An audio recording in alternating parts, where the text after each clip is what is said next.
This is Analytical Media. We are a consortium of college professors, clinicians, and well-published peer-reviewed authors. Today we are going to read another letter submitted from a targeted individual or a victim of gang stalking. If you're interested in the subject of gang stalking or being a targeted individual and what that's about and what it means, certainly subscribe to the channel. We will cover this more than any other channel has. We have direct access to information from victims of gang stalking or people who believe they are victims of gang stalking. And allow me to read this to you now. Hello, my name is blank. I am a victim of gang stalking. I couldn't find any research papers pertaining to your knowledge of gang stalking, except for a small paragraph on a page. Have you sought out to gain any correct information on what this program entails and the agencies responsible for these attacks on innocent citizens? Did you read or hear the news about any American diplomats at the U.S. Embassy in Cuba experiencing and reporting the same symptoms as TIs or targeted individuals? They have concluded that microwave weapons and direct energy weapons were involved. There is more disinformation on the web than the truth. Now, if we stop for a minute, they don't know what caused these problems. They guessed it was direct energy weapons or microwave weapons. It was just a guess. There's no proof.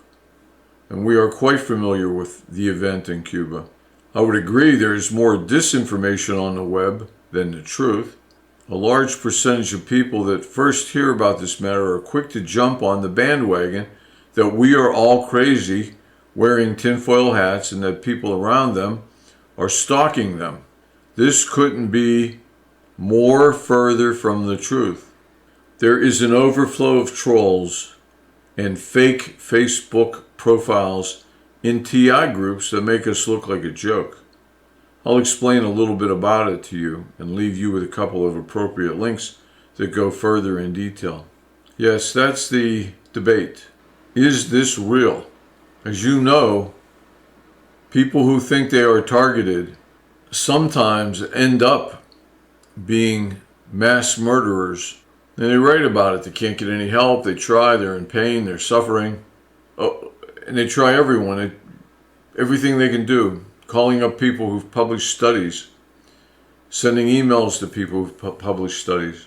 And it hurts. They're in pain and they need attention. No one will help them.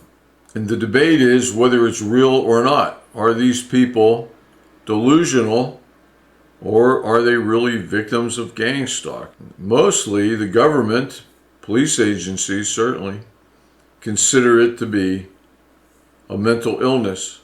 But that's painting with too broad a brush. Perhaps it is mental illness, but maybe not in every case. Maybe not in any case. But each case should be treated seriously and investigated to the limits of the government and local police. Perhaps that would prevent mass murder or even self-destruction.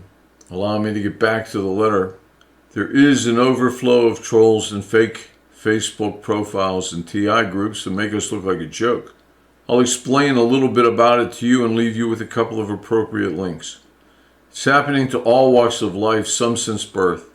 There is an extremely high rate of Christians being targeted, as well as ex-military. We are essentially human test subjects for future technology and human evolution. This program is specifically designed to drive you into insanity. It's a lifelong program. I experience a lot more torture than the average.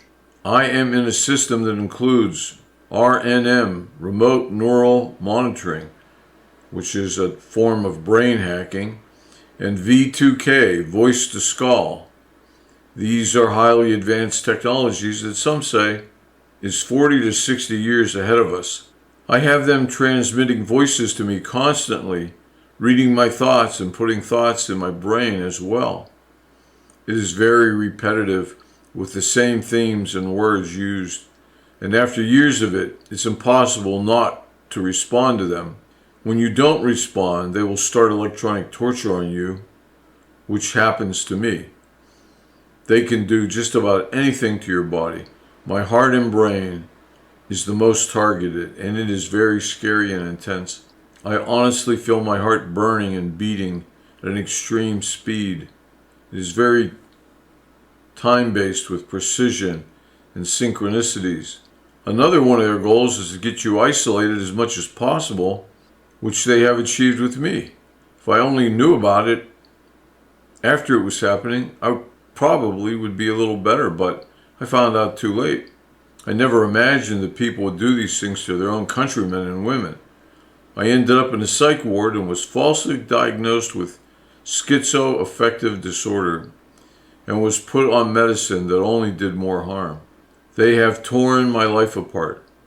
I lost my family, except my mom and dad, house, job, friends, vehicles, pets, and most importantly, my freedom and privacy.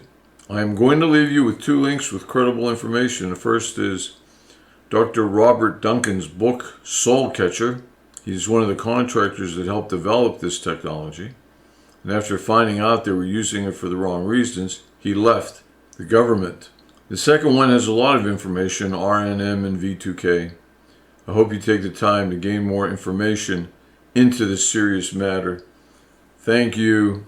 And he signs his first and last name. The thing I would like to stress to you is the pain that this person's gone through, that all TIs go through. Whether it is real or delusional, they suffer. You've heard this. Their lives are destroyed. Every aspect of their life has been destroyed, and no one has provided them help. They have extreme frustration. They're treated like they are a joke. They're treated like they're people who wear tinfoil hats. Now, there are people that wear tinfoil hats who believe they are Napoleon, Jesus Christ, God. Some people do wear tinfoil hats. That's to protect their brains from this electronic tampering that's going on. There are some people who don't go that far, who seem to be more rational and don't make wild, extraordinary claims. Either outside your door right now it is raining or it is not raining. Either being targeted is a real thing or a delusion. Either way, it must be taken seriously. There have been a number of mass murders committed by targeted people, but not in the first week of their targeting, generally not until years have passed, and they've got no help going to the police, the FBI, the newspapers, no help. And basically, in a way of fighting back, they then go out to get noticed, to get attention, to tell the world about what's going on to them and other people. They go out and create mass destruction and violence, and generally die in the process. Nothing this man wrote would indicate that what he is experiencing is not real, but nothing he wrote would indicate that it is real.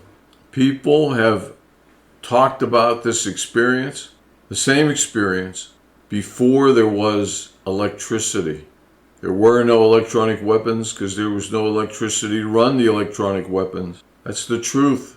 However, they attributed it, victims, to machines. There were machines, a loom, a particular type of knitting machine, fabric creation machine that was responsible for controlling one's mind. However, having said that, it doesn't mean that what this man's going through isn't real. And if it's not real for him, it doesn't mean that the next guy who experiences this is not real. And by ignoring these people, laughing at them, in virtually every letter from ATI will talk about that, being laughed at, not being taken seriously. By laughing at these people, we continue the torture. We offer them no recourse but violence, directed towards others or directed towards themselves. They're not unreasonable people. They will have tried virtually everything they could think of to get help, to end what they're experiencing. We don't know if what they're experiencing is real or a delusion. So since we do not know that it is a delusion, we must treat it as if it could be, but not that it is. Meaning we must treat these people seriously. They should get help. Who are we to deny them help? And I mean society, the police, the FBI, the military. All of those agencies should do their very best to determine whether this case is real or not. Treating them that way would likely reduce the acts of violence, self-directed or otherwise, by TIs. We might save them and their lives of innocent people. As he says here, they have torn my life apart. I lost my family, my house, my job, my friends, my vehicle, my pets, and most importantly, my freedom and privacy. He says, I have experienced a lot more torture than the average targeted individual. I know time is limited, I know funds are limited, but we cannot ignore this segment of the population. These things must be investigated. The truth of the investigation should not be based on what the victim can prove. You have someone claiming to be a victim, it's up to the police and government agencies, Leo in general, to determine what's real and what's not real. And if you can't determine that a crime has been committed and you've tried your best and you've used the resources that are available to you, then that's the most we can ask for. It's the most that a TI could ask for. But to ignore them, to laugh at them, it's unacceptable. Totally unacceptable. We are analytical media. We will bring you more of these first-person reports, many more. If that interests you, subscribe, like the video. It helps the algorithm, which spreads it to more people will be exposed to this. Let us know what you think in the comments. Are you a TI? Tell us your story. Email us. We have our email address available to you. We will provide a forum where you will be heard. We are a consortium of academics, of clinicians, of well-published authors. We hope we've done something positive. We've been a positive effect in your life, giving you something to think about. Hopefully have promoted some well-being. Irregardless, we'll post again. I hope you're there to read it or view it, and we wish you the best until then.